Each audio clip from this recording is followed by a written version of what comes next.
Now, the One World Media Radio Award is next and is given for an audio feature, podcast or single programme from a series that examines issues or follows a story in a developing country.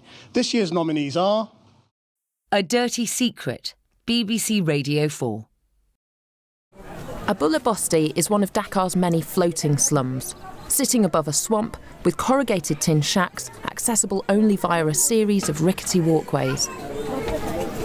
We've walked through the floating slum and we've been brought to the toilet, which is the most ramshackle platform of bamboo posts hovering over an absolutely fetid bit of standing water full of rubbish and human faeces and flies. I mean, it's winter, so it's not that hot, but I can imagine that this place absolutely stinks when the temperature goes up.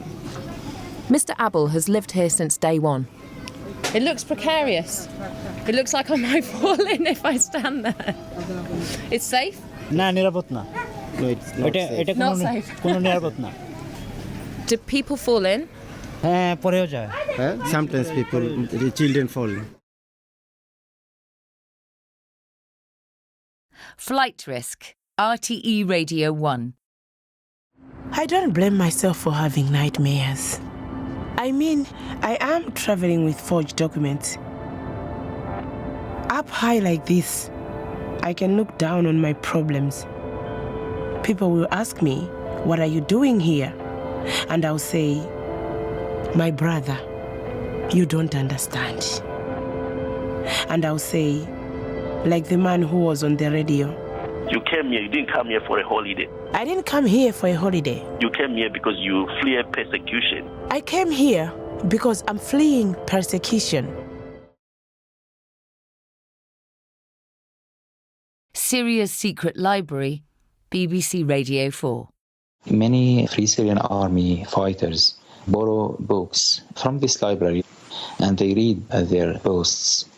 It's not uncommon to see a fighter laying his gun next to him and holding a book. I mean, this gives us a sense of it's not only war, it's not only destruction, it's not meaningless. On the contrary, maybe so many people had to raise arms under siege, but I mean, they did that only because they are still hoping, they are still dreaming, they are still working for a better tomorrow.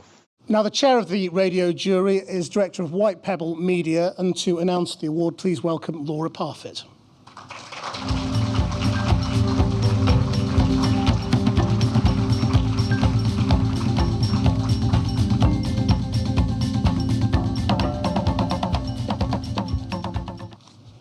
Good evening. Thank you to One World Media for inviting me to take part in this excellent event. In a busy world full of so much uncertainty and confusion, I believe that radio is more important than ever. Radio is the ultimate storytelling medium. It can get into places where cameras can't, and it allows people to share their narratives in an intimate way. As well as the unique power that radio has to create pictures in the mind, it gets those important human stories to its audiences quickly and directly all around the globe. In this category, we heard about extraordinary people who do incredible, life-affirming things, despite personal risk. We heard creative approaches to the most pressing issues of our time. And we heard sharp analysis of situations and lives we need to remember and keep remembering. One entry stood out above all others for its sheer humanity, the tenacity and belief of the presenter and production team, and its message of hope and love in the most difficult of circumstances. And the winner is Syria's Secret Library.